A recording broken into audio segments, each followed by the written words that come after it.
This is Bryce Burge, host of Your Soccer Passport. Thanks for listening to the following broadcast on Public House Media. This is Ryan Pierce, host of Completely Serious here on Public House Media. Thanks for listening to the following broadcast on Public House Media.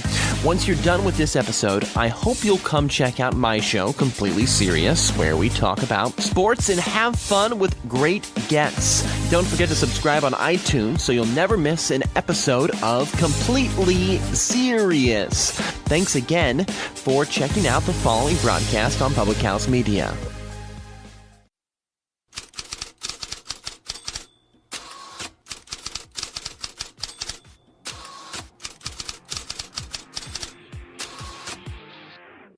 The latest headlines. The Houston Astros, the defending World Series champions, got better adding Garrett Cole. The insightful interviews. Rick Saratella, NFL Draft Bible. With how much emphasis is put on the position, yet how many over the last couple of years we've had questions. Why do we put such an emphasis on drafting a quarterback number one overall? The bottom line is there's not enough good quarterbacks to go around. And I think with the new CBA, it's really a low-risk gamble now. If you look at the playoff teams, the common denominator, good quarterback play. The hottest takes. I think the guy to blame is the one guy who hasn't left yet. I think Russell Westbrook is one of the bigger problems in Oklahoma City. Can all be found on Press Row.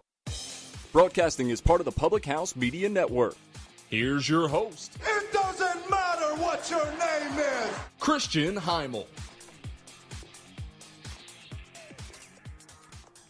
Welcome on Press Row, everybody. Christian Heimall here with you. As always, broadcasting is part of the Public House Media Network. You can subscribe, rate, review, find us wherever you get your podcasts. Spotify, Apple Podcasts, Google Podcasts, Spreaker.com, Stitcher. We're on iHeartRadio as well. And, of course, please check out thephmedia.com. Don't forget to check us out on social media. Twitter and Instagram handles at PressRowPHM. You can find us on Facebook, Press Row Podcast by Public House Media. You can also email the show, pressrowphm@gmail.com. Send us your thoughts, your questions, topics you may want us to talk about. Always appreciate your guys' input as we continue on along here on Press Row. Big story over the weekend, of course. Everybody, still almost a week after talking about UFC 229, Khabib, Nurmagomedov, and Conor McGregor. Look, we're going to talk with John Morgan of MMA Junkie coming up in just a little bit to talk about all of this, plus some of the other news that has kind of been overshadowed a little bit by by Khabib and McGregor. UFC 230 coming up in a couple of weeks has had a lot of headlines. Yesterday, the announcement that John Jones is back, and he will be fighting before the year is out. We'll touch on that with John Morgan. But look, for those of you who listen to the Cheap Seats, on Mondays, I hosted with John Lauder. I went in on the UFC. I stand by a lot of what I said, and I'm not going to recap everything, but this is it was a very unfortunate incident because you had three really exciting fights. Derek Lewis coming back the way he did, earning that title shot with Daniel Cormier. Anthony Pettis and Tony Ferguson, that fight was unbelievable. It unfortunately had to end because of a broken hand for Pettis. But, and then you get Khabib, who just thoroughly, truly, honestly dominated Conor McGregor. It was the worst beating I've ever seen McGregor take, having a tap out in the fourth and then going after, of course, Khabib going after his corner. McGregor involved in that. I don't know if a lot of people saw it initially, but when you watch the video, you do see McGregor throwing punches at Khabib's guys who, when he was trying to scale the fence, and then, of course, the punks who jumped Conor essentially from behind. What I'll say this, and if you want, you can go to the Cheap Seats and check out Monday's show, and I'll you'll be able to hear fully of what I said. But basically, I don't think Dana White can do anything about this. I really don't. I don't think he can do a damn thing because he didn't do anything to Conor McGregor in April when he threw a dolly through a bus and two fighters got hurt. One of them still has PTSD from the event. So if White didn't do anything then, he can't do anything now. The Nevada State Athletic Commission, on the other hand, they might. And then Dana may have his hands tied and have to strip the title from Khabib. I don't think he should because it doesn't really show, he didn't really do anything to Conor, and Conor did something a heck of a lot worse than Khabib did. Look, what Khabib did was unprofessional. What Conor did was criminal, and there's a difference. And I want a lot of people to understand that because Dana White gave up all ability to do anything, any form of punishment Khabib when he didn't punish Conor there. And it ruined a great night for the UFC because you had some tremendous fights. And again, I don't think there should be a rematch because Conor didn't deserve one. Conor doesn't deserve a rematch. He doesn't. Conor needs to go back to start from the bottom. Maybe he fights Pettis. Maybe he fights somebody else. But he does not deserve. Maybe he goes back and fights Nate Diaz for the trilogy. But he doesn't deserve a rematch with Khabib Nurmagomedov. He just does not. It's that simple. So, but we'll see what happens. And interesting to get. I'm a little interested to get John Morgan's take on all of this, how he saw it live, and then what he believes the ultimate fallout will be in the UFC. But we'll get to him in just a little bit. Touch on the MLB postseason. The championship series is set for both the National League and the American League. You've got the Dodgers taking on the Brewers. That game is starting on Friday, which will be a lot of fun to watch. Clayton Kershaw starting there. The Brewers, listen, they've been the hottest team in baseball. I picked them to go to the World Series at the start of the postseason. I'm sticking with that. The Dodgers, as talented as they've been, Walker Buehler's great. I love the players on their team, but Christian Yelich, Lorenzo Cain, Ryan Braun, Jesus Aguilar, as well as that bullpen is just phenomenal for this Milwaukee team, and I'm really excited for them. Then in the American League, you've got the two best teams in baseball, the Red Sox and the Astros. Now, the Red Sox haven't played like that over the last month and a half, especially against the Yankees series. That bullpen was difficult, and I said it last week. David Price needed to start Game 2 at home, and I'm going to backtrack on that. David Price doesn't need to start again for this Red Sox team in the postseason. They've already announced their first two starters. It'll be Sale versus Verlander on Saturday night. That's the right matchup. I was talking with a couple of people during the week. Do you stagger it where you just basically give up Game 1 and you try to steal Game 1 potentially by not throwing Sale, and then throw Sale in Game 2, and you could potentially get away with winning a couple of games there and be up 2-0 with Sale going in Game 2. I don't like that. I really don't like that, just because if you're going to throw Verlander Game 1 and not throw your best ace to try to get him to go after him, then what you've basically done is giving up Games 1, 4, and 7, because you know that the Astros are going to legitimately throw Verlander and put him out there as much as they possibly can. You know they're going to do that. What I would do if I'm the Red Sox, if I'm Alex Cora, you only have 3 starting pitchers. It's that simple. Chris Sale, Nathan Eovaldi, Rick Porcello. Those are your 3 guys. Because here's the thing. So if Sale starts Game 1, then he's got Sunday for a day of rest. He's got Monday, an off day, for a day of rest. Tuesday, Game 3 for a day of rest. And then he can start Game 4 on short rest. So, and I think that he absolutely should do that. And then you can go Eovaldi again in Game 5. You can go, Porcello in Game 6, and you can go Sale in Game 7. This is all hands on deck. It has to be, because the Red Sox bullpen isn't good enough to really counter and do anything else there. It is. It's just that simple. So, but we'll see how it all starts this weekend. Looking forward to it. Brewers are a lot of fun, man. And Rich Hill pitched well. Walker Buehler pitched well. But Julius Chassin, Gio Gonzalez, this Brewers team, oh, man, this is a lot of fun. I'm really excited for the championship series on both sides. It should be a lot of fun. We'll see what happens. But the Astros are just absolutely so dominant, and it's amazing, to watch them, and we'll see what happens there. So we heard Jared Smith last week, MLB.com, talking. He thinks it might be a repeat, and I kind of agree with him there. So, but we'll see what happens. One last thing to mention before we take a break, and we'll get to John Morgan of MMA Junkie joining us after the break. For those of you who didn't see, Jimmy Butler's back in Minnesota, and he kind of went cuckoo for Cocoa Puffs in his first practice, apparently screaming, challenging his coach, challenging the team president, or the general manager, challenging some of his teammates, basically screaming, "You bleeping need me, Scott," to Scott Layden, the GM. "You can't win without me." And then he said in an interview afterwards, "A lot of it is true. I haven't played basketball in so long. I'm so passionate. Was it the right way? No, but I can't control that when I'm out there competing." I don't know if this is a good thing or not. I think it's, maybe it is a good thing. Maybe it's what Minnesota needs. I know he wants a trade, but maybe this lights a fire under some of his teammates and they roll right along. Who knows? That could be. I'm not saying it is, but it'll definitely be something interesting to watch when it comes time for the Minnesota Timberwolves to begin their season coming up here this weekend as well.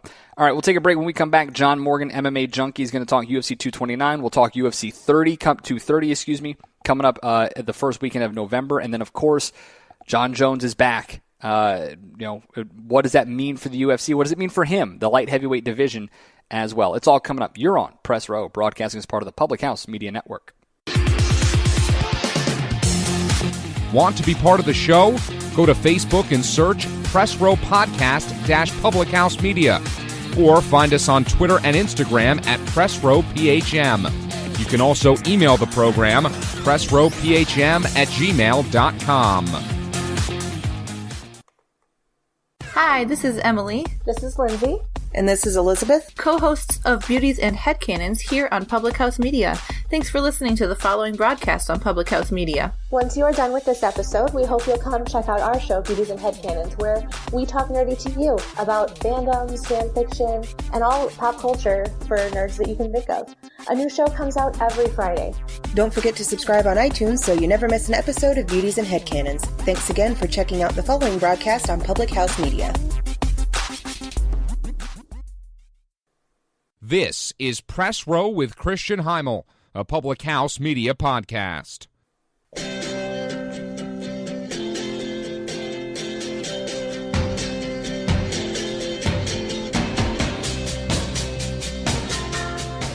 Welcome back on Press Row. Christian Heimall here with you, broadcasting as part of the Public House Media Network. A busy week in sports, yet somehow a lot of it still being dominated in the headlines by what happened this past weekend in Las Vegas between Khabib Nurmagomedov and Conor McGregor at UFC 229. It almost overshadowed some of the other stories with regards to the UFC this week. There's a lot to talk about. We don't get to talk about it often on the show, but when we do, we always appreciate the time of MMA Junkies, John Morgan, who is back once again with us here on the program. John, thanks a lot. Really appreciate it. Yeah, no worries. And so let's kind of go back to Saturday. I mean, I'm still trying to process everything that's happened. I've seen the videos so many times. I know you've seen it just as much in every possible angle, if not more. But what was your initial reaction when you're seeing it live as Khabib is yelling at Conor's corner and then eventually hopping the octagon in the melee that ensued? Yeah, it was a pretty wild scene, to say the least. I mean, trying to make sense of it live was tough. I mean, it was almost, the overhead angle that a lot of people had and the television broadcast angle was actually kind of a better place to see it than even where we were up front. Because, all you knew that Khabib was going after the corner, and that's it. And then chaos ensued, man. There were bodies everywhere, security guards, police officers, everything else. So it was nuts, man. It really was nuts to try to figure out. And I guess, the first thing I thought of was just like, I kind of felt bad, I guess, for Khabib Nurmagomedov because, certainly he was completely in the wrong here. But as a man, you kind of understand where he was coming from, man. He had been pushed and tested and prodded all the way along and kept his temper. And finally, in the last minute, he snapped. And, as you said, it kind of became the whole story of the whole weekend. And I think it outshined even, his own performance in the fight beforehand. Yeah, I mean, and it really was just from Derek Lewis's knockout in the last 20 seconds. The Pettis-Ferguson fight was great, even though it unfortunately ended with a broken hand. And then Khabib was just phenomenal in the main event. It really kind of overshadowed and put a black eye on what was a really, really good night for the UFC. Yeah, and I think that's what's the rough part of it. And I know UFC President Dana White was pretty upset about it afterwards because that's all anybody wanted to talk about. We were in the press room afterwards, and everybody's kind of taping videos and writing pieces and summing up the night, and really all anybody wanted to talk about was the post-fight melee. So it's a shame because, I think that was potentially a star-making performance for Khabib Nurmagomedov. And, while I think in time people will still give him the respect he deserves, I just don't know that immediately there was as much focus on how fantastic his performance was. And then, as you said, so many other great performances on the night. Tony Ferguson looked amazing. Derek Lewis had that incredible comeback. Just a lot of big performances that kind of got overshadowed. So where do we stand now? I mean, before we even can talk about potential rematch or Khabib's future, where does things stand now with the Nevada State Athletic Commission, their investigation, UFC President Dana White, and what he's talking about with regards to potentially removing the title from Khabib? Where do we stand with regards to all of that? Yeah, I think the first step is the Nevada State Athletic Commission. We were initially kind of concerned there might be some legal charges as well, but Conor McGregor declined to press any charges, and since he was kind of the primary victim here of some of the assaults. It doesn't look like anything's going to be done. But, the first thing that's got to happen is Nevada State Athletic Commission, they've got to make a ruling on how long they're going to suspend them. Certainly there's going to be a financial penalty as well. I tend to think it's going to be in the 4 to 6 month range. That's more of just an educated guess than any real insider information. I mean, they're literally not limited by what they could do. And, based on the severity of this, they could go more. And if they go more, if they do say a year, then yeah, at that point, I think the UFC has no choice but to strip Khabib of the title so they can keep the division moving forward. I think if it's kept in that 4 to 6 month range, he'll probably keep his title and they'll book something afterwards. Regardless, and we're speaking with John Morgan of MMA Junkie here, regardless of what the Nevada State Athletic Commission says, and I kind of wonder this, and some people have brought it up, how much did Dana White, I don't want to say lose power or lose the ability to really throw the book at Khabib based on the fact that he didn't really do much after Conor pled guilty to the charges after throwing the dolly at the bus in Brooklyn? Yeah, I completely agree with you there. I mean, listen, this to me, while it's certainly unacceptable and you can't justify it whatsoever, is absolutely no worse than, and I would say it is, lesser than what Conor McGregor did back in April with the bus incident in New York. And you're right, I was a little there is a limitation on what the UFC can do because these are not employees and it's contracted workers. I mean, there's certain limitations to what the UFC can do. But, yeah, I'll be honest, I was a little bit disappointed that the UFC didn't do anything at all, after the incident in April. And I think you're absolutely right. I mean, the fact that they didn't do anything, then how do you come back and punish Khabib? So, I really don't think the UFC is going to do anything above and beyond. I think their only decision will be whether or not they strip the title. And I really don't think that'll be based on any kind of punishment decision. I think it'll just be, what the NSAC decides to do and what they have to do for their own business. To take it a step further, and I mean, I saw a couple of tweets in the immediate aftermath of Saturday night. How much can we blame Dana White or the UFC for the promotion of this fight, using the video of Conor going at the bus, Conor making comments about Khabib's family, the religion, all of that stuff, the culture? How much can we kind of blame the UFC and their promotion of this fight for what happened after the fight? It's a tricky question because it definitely factored into it, but it's like if the bus incident wasn't used in the pre-fight promo, people would go, why are you avoiding that? Why are you not showing that? That is a very real part of the story. But you do have the stuff that, the personal insults and the things that went, perhaps a little bit too far when you're talking about somebody's nationality, their religion, whatever the case may be. So, Dana said, listen, this is the fight game, and people have been saying bad things about each other for a long time, and they're going to continue to do so. And the truth is he's right about that. But, I do think the UFC has to be cautious with that. When you start talking about, political ties and religious ties and those sort of things, you're opening yourself up for things like this to happen. Speaking with John Morgan of MMA Junkie here, Conor McGregor tweeted it out almost the very next morning. Good knock. Can't wait for the rematch. Based on, regardless of what the NSAC does, how likely is it that we see a Khabib McGregor 2? I hate to say it, but I think we're going to see it. There's just too much money. There's too much money on the table, and that's another shame for Khabib because I don't think he wants the fight again. I mean, yes, it would mean a lot of money, but I don't think he really cares about that, to be honest with you.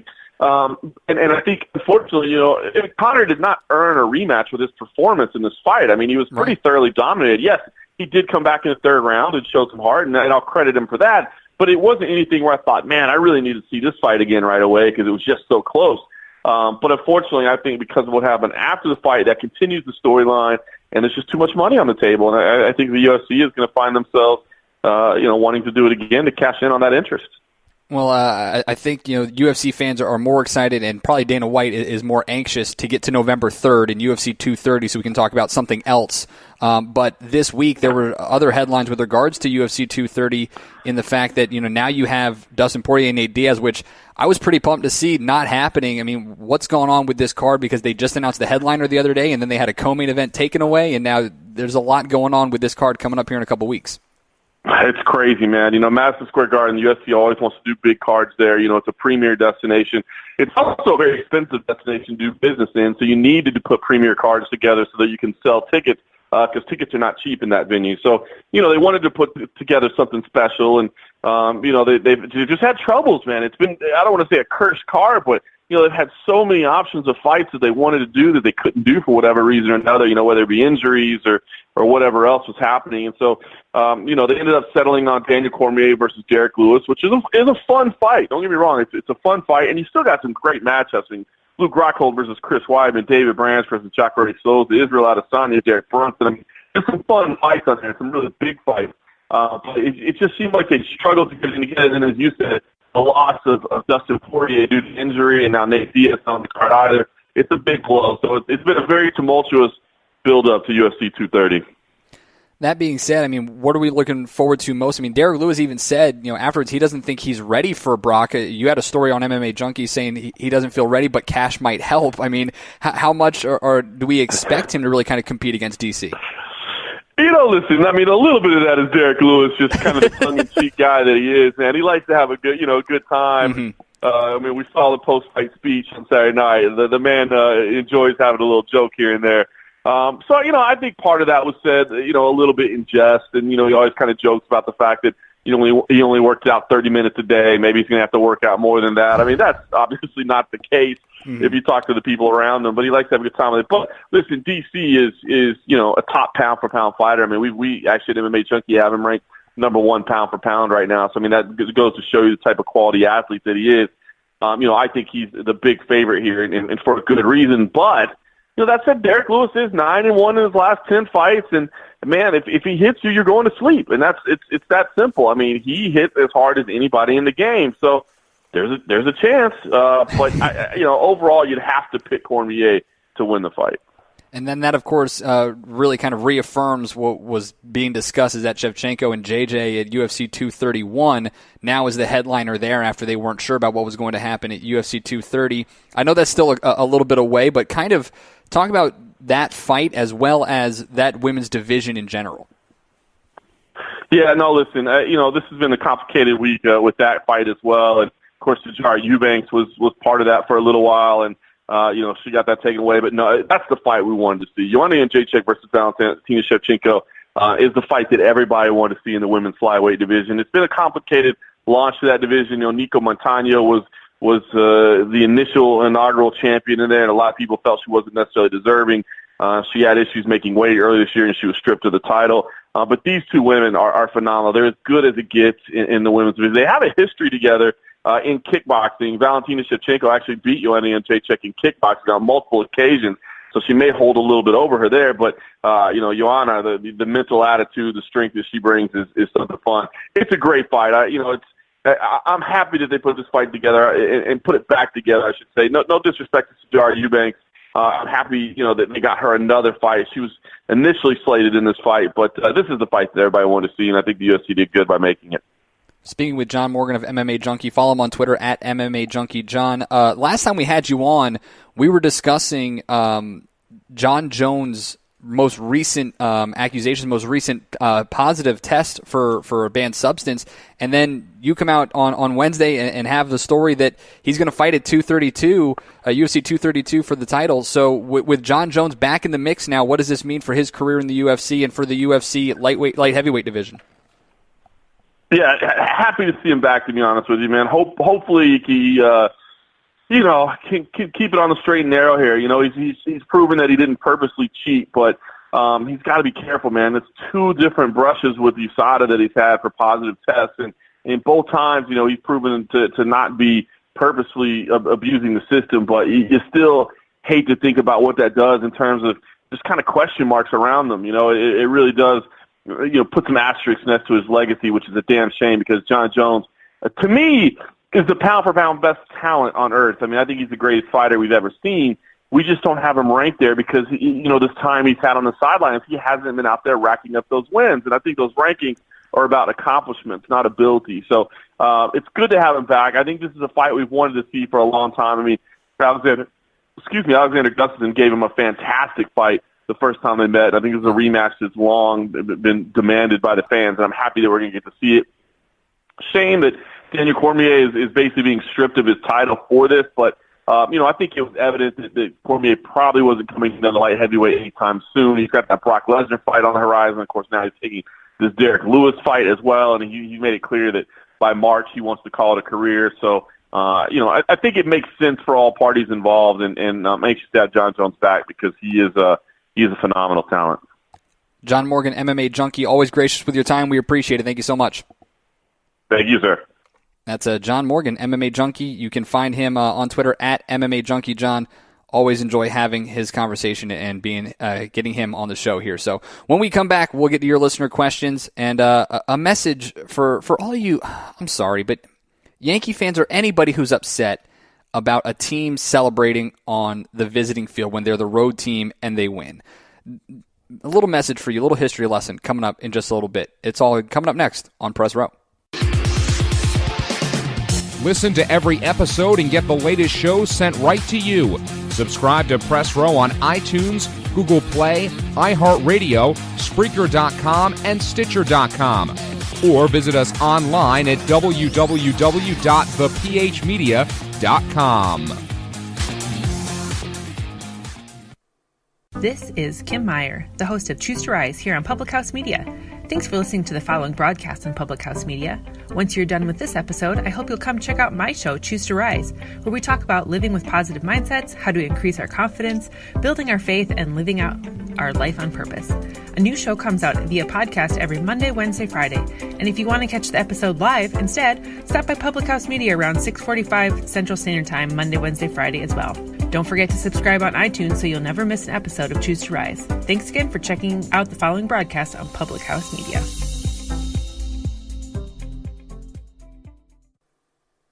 This is Press Row with Christian Heimall, a Public House Media podcast.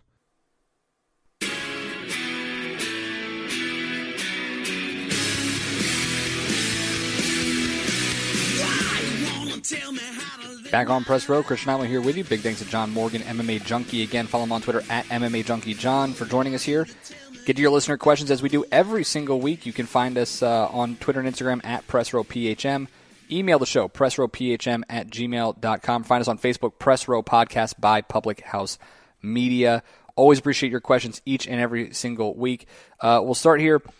Joseph in Ohio wants to know, Dwayne Haskins is putting up a tremendous year. Does he have a chance to really take Tua for the Heisman? Look, Tua may never play in the second half this year up until the Iron Bowl, so who knows? But I think Dwayne Haskins has a legitimate shot. I don't know how many people are giving him credit. I understand that Tua has an insane quarterback rating, a great completion. He's completed 75% of his passes, has yet to throw an interception, 18 touchdowns passing, 1,500 passing yards. He's rushed for 2 touchdowns as well. But he's not playing a lot, and he's not playing much competition. Dwayne Haskins, on the other hand, is putting up very good yards. Granted, a lot of it is because the defense is very bad at Ohio State and is forcing him to stay in the game longer, but he's got more passing yards. He's got more touchdowns. He's got a comparable completion percentage. He doesn't run the ball as much, but he doesn't have to, and his quarterback rating isn't that high because he's had more interceptions. But Dwayne Haskins is putting up a phenomenal season, and I really do. For me, he's the Heisman Trophy winner right now. Heisman Trophy leader, I should say. For a lot of people, if you follow ESPN, they have Tua as the unanimous favorite to win the Heisman. But I don't know. I mean, I get it. You know, he plays on the best team in the country, but he's not playing many people, and I have to take that into account when you talk about the best player in college football. You got to take his competition into account as well. I think Dwayne Haskins still has a very legitimate shot, though. We'll see what happens. Going to be interesting to find out exactly how it all works for those guys. So should be fun coming up with the rest of the season, especially in that Big Ten where Dwayne Haskins is going to have more wins over a ranked team or more quality wins than I think Tua will, especially, God forbid they lose to Georgia or they lose to Florida or whoever it may be coming up later on in the year. All right, Kyle in Fort Worth. At what point this season does Jerry Jones finally wake up and fire Jason Garrett? He won't. I don't think he'll fire him. It'll be after the year. It will be after this Dallas Cowboys team goes 7-9, misses the playoffs. This NFC East is just ridiculously dumb.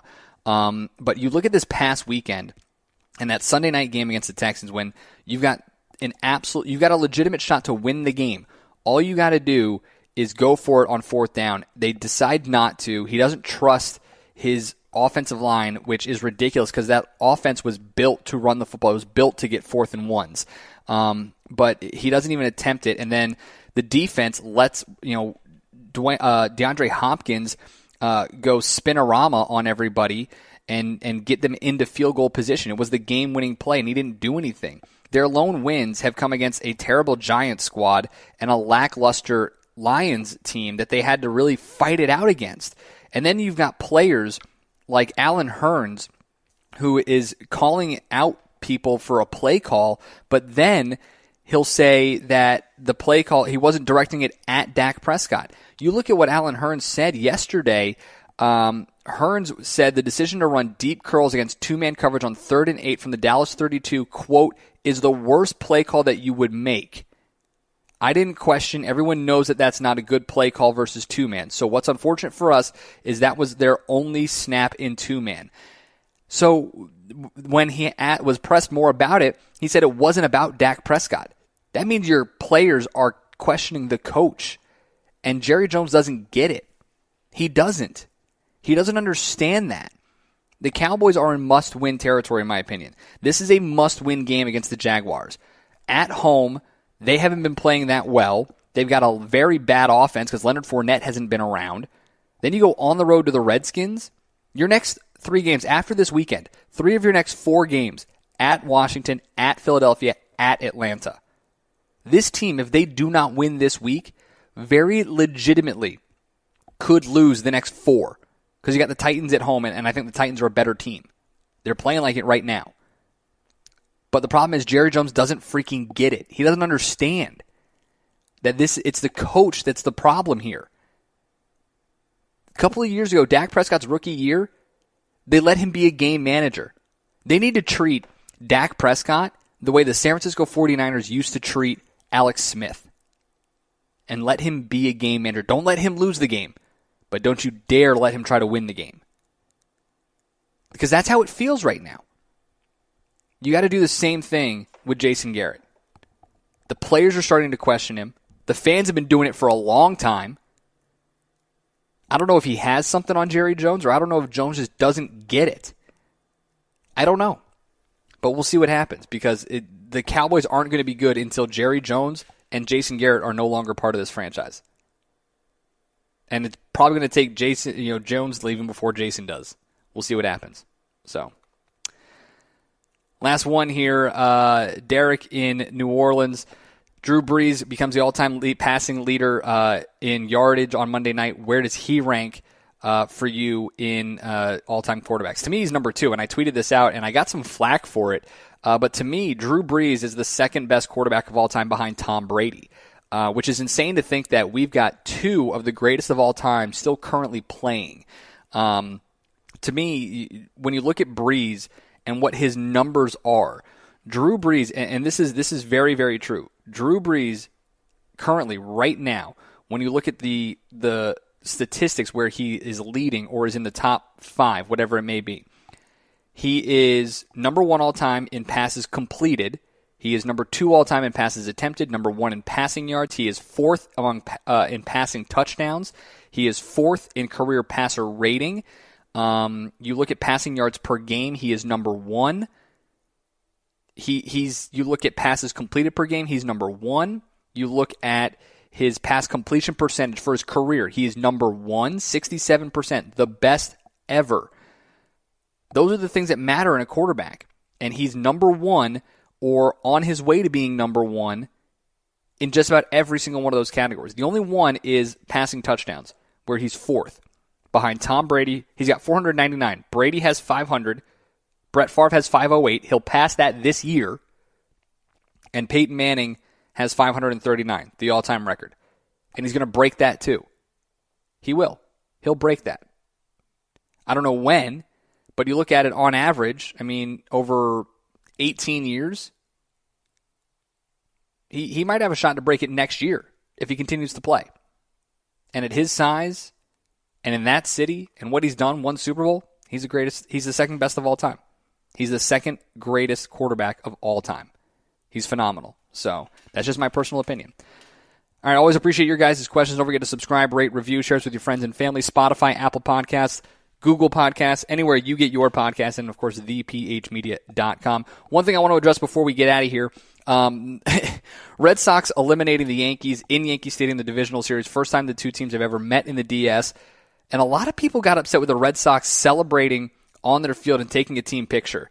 I don't understand that. I don't understand how people get upset about this. If it's the Red Sox-Yankees rivalry, that makes zero sense. Then you should be upset. And this is the problem. It comes from, it's people who can dish it out but can't take it. It's the fact that, Aaron Judge is blasting New York, New York in Fenway as they're walking past the Red Sox clubhouse. They find that hilarious. But don't you dare celebrate on our field. Don't let them win. Don't get blown out 16-1. Don't lose 20-4 combined over 2 games at Yankee Stadium. Don't do it.